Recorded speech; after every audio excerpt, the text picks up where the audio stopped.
Welcome back to In Depth with Academia. I'm Richard Price, the CEO of Academia.edu, and today we've got a really fascinating topic on our hands. We're diving into a paper by David G. Little called Yoga, Silence and the Awakening Feminine, a study in spiritual feminist literature. As always, though, just a quick note before we really jump in. I'll be presenting this paper neutrally, just sharing what it says, not endorsing it or its conclusions. So, feel free to make up your own mind as you listen. So, what's the core question here?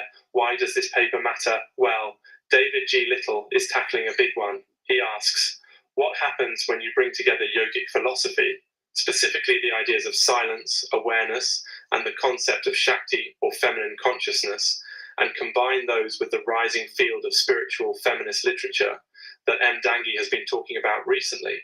Basically, can yoga and certain kinds of literature work together to awaken a deeper, more creative, more compassionate dimension of the feminine, and not just for women, but for everyone?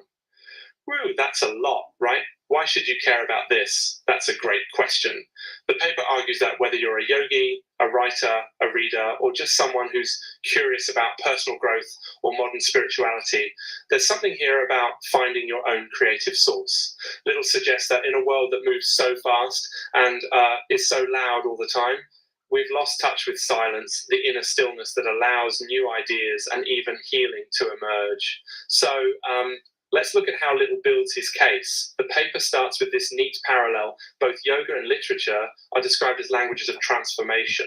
Now, in yoga, silence isn't just the absence of sound, it's actually the source of all sound. It's called muna and is linked to a state of awareness where the mind is quiet and the spirit is, well, sort of vibrant and open. In literature, silence isn't an empty space.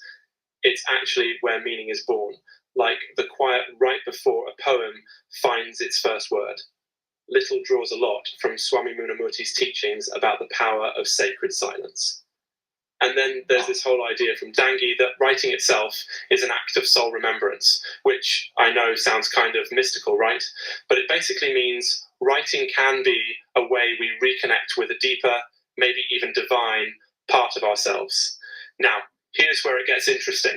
In traditional feminist history, silence has often been presented as a negative, a way to shut people down or erase their voices. But this paper, following Little's argument, flips that idea.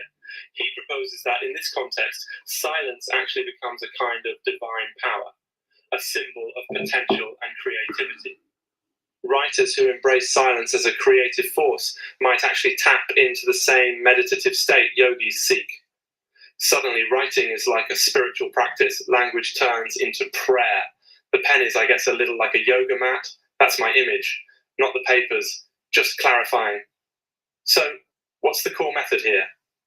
The approach is mostly comparative and philosophical, bringing together ideas from ancient yogic texts, Swami Munamurti's modern teachings, and M. Dangi's spiritual feminist literature. Little explores how both yoga and literature can awaken the so-called feminine, which, again, isn't about gender, but a quality of being that's creative, receptive, intuitive, and compassionate. And here's a cool point. Yoga is described as uniting what is divided.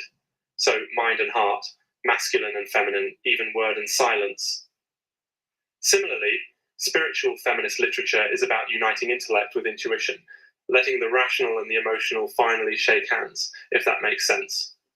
Oh, and quick digression, this idea that silence can be powerful just reminds me of how sometimes the most interesting conversations I've had actually happen when nobody's talking. Like, you're just sitting together with someone, and there's kind of a peace and understanding there that's hard to put into words. Maybe you've experienced that too. Anyway, back to the paper. What does this all mean for you? Well, according to Little, the fusion of yoga and spiritual feminist literature offers a framework for personal and collective transformation.